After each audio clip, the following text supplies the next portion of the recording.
Bom dia, alunos. Eu sou o professor Vinícius Barbosa, de Língua Portuguesa, e vou pegar os eixos de educação em direitos humanos e para a valorização do multiculturalismo nas matrizes históricas e culturais brasileiras, do ensino médio. Porém, como é um tema que ele aborda tanto no ensino fundamental, o sexto e o sétimo ano, e o primeiro ao terceiro do ensino médio, a gente selecionou a parte de educação em direitos humanos focado na educação em direitos humanos para o ensino fundamental, racismo estrutural, como que a gente vai identificar e denunciar. Então, o objetivo da aula, primeiramente aqui, é conceituar a questão do que é o racismo estrutural, depois levantar as questões e problemas do racismo dentro da literatura brasileira como denúncia. Então, com o autor Aloysio de Azevedo, que é um autor da época do século XIX, né, que já denunciava com os seus 3 livros, Casa de Canção, O Curtiço e O Mulato. E aqui em específico a gente vai usar o livro O Mulato, trechos desse livro. E também com o objetivo como que a gente dialoga com o presente, como que a gente cria o senso crítico dos alunos. E, concluindo, como requerer essa denúncia de racismo.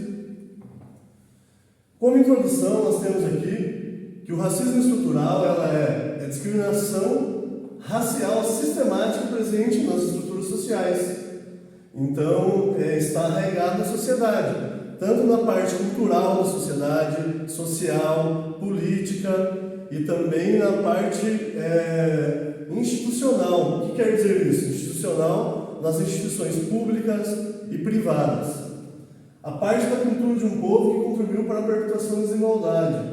Também a gente tem isso no racismo estrutural, né, que tem origem no processo de colonização e escravização da população indígena e aqui o foco, né, devido ao mulato, é africano, a partir do século XV. Então a gente tem como exemplo, aqui institucional principalmente, a falta de representatividade das pessoas negras na política, né, na mídia, lideranças de empresas, formação universitária, e alta representatividade com relação à violência urbana. E dados agora que a gente vai ver sobre a questão da violência urbana. Então nós temos aqui um gráfico de 2014, né, mostrando a população negra em amarelo e em cinza os negros mortos pela polícia. A gente pode ver que há uma correlação, né? Depois outro gráfico aqui em várias regiões do Brasil, em que a gente tem que a maioria, aqui em preto, né, das mortes de jovens negros a cada 100 mil habitantes. Temos aqui também a população geral em amarelo, né, e em preto a população, a gente pode ver que a população de negros no Brasil é 54% e a população carcerária de negros é 64%, é muito alto. E também em relação ao homicídio de mulheres negras, que no Brasil todo, esse gráfico de 2020 tem 75,7%, quase 76% de violência à mulher negra. A maioria são mulheres negras.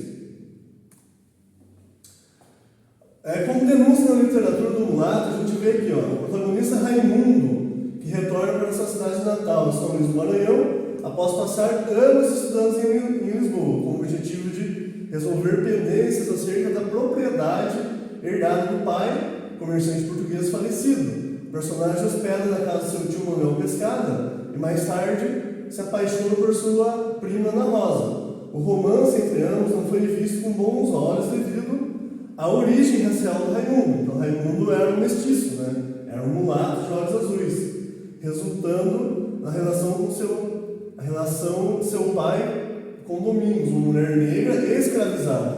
Então aqui a gente tem de novo a relação, né, dos negros do Brasil e a escravidão. Em conversa com Raimundo, o pai de Ana responde. Então aqui a gente vai colocar esse trecho. Recusei-me a mão da minha filha, porque o Senhor é filho de uma escrava. O Senhor é um homem de cor. Já vê um amigo que não é por mim que recusei Ana Rosa, mas é por tudo. A família da minha mulher sempre foi muito escrupulosa. Vamos prestar atenção nisso aqui, ó. Esse escrupulosa. a esse respeito e como é toda a sociedade do Maranhão.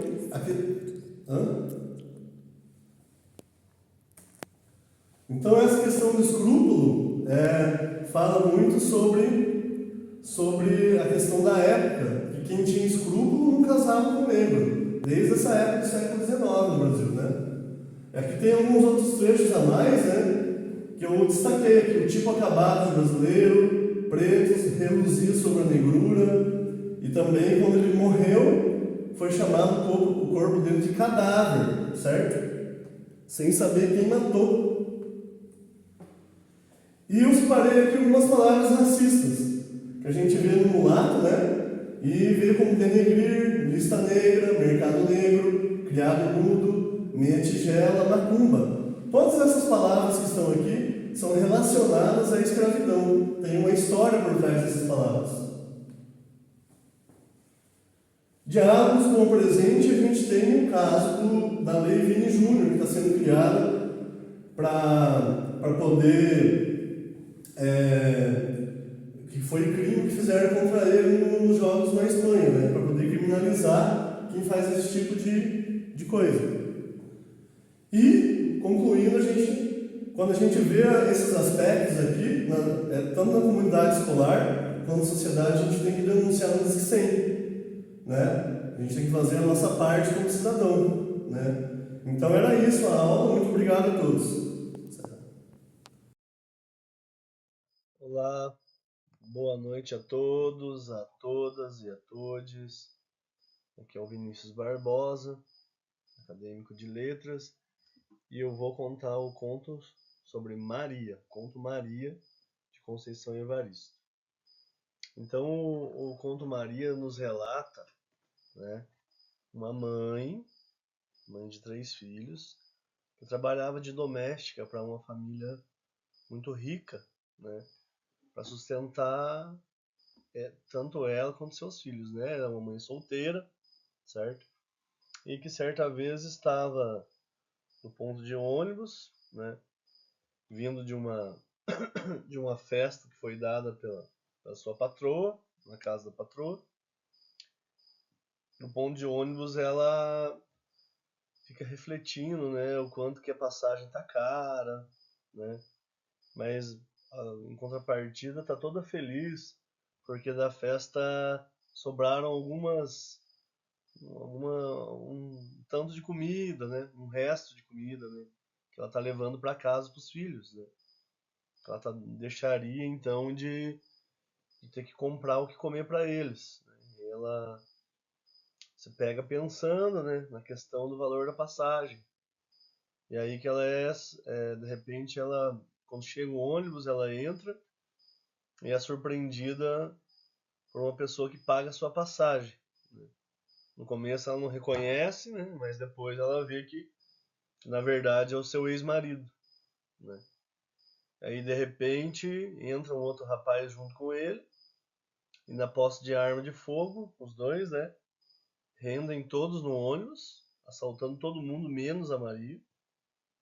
E então logo depois do ocorrido, o que acontece? Acontece que o ônibus ele desce, todos os passageiros descem do ônibus depois desse assalto, todo mundo tenso e dão de dedo na Maria, né? Apontando a Maria aí, que era conhecida deles, né? Como se ela fizesse parte daquele crime por ser negra, né? Maria era negra. E aí vem a questão do preconceito, né? Do racismo, né? Em que a maioria que estava no ônibus lá era gente branca também. E aí acabam linchando a Maria, né? Um deles lá grita lincha ela, né? E aí acabam linchando ela até ela morrer, né? Então o que essa história nos retrata? Nos retrata a crueldade do mundo com relação ao preconceito, pela cor da pele, né? E é o que é hoje para nós aqui no Brasil, né? A gente tem uma violência muito grande em relação não só à juventude negra, mas às mulheres negras, né? Se você for ver hoje a questão da porcentagem que a gente tem também das pessoas que estão presas, tanto mulheres negras quanto homens negros, você vê a população carcerária, é mais que 60% é de pele negra, né? Então, essa reflexão que a Conceição Evaristo faz, ela nos retrata isso, né? E acabamos por aqui. Boa noite a todos. Boa noite, professor. E até a próxima. Valeu!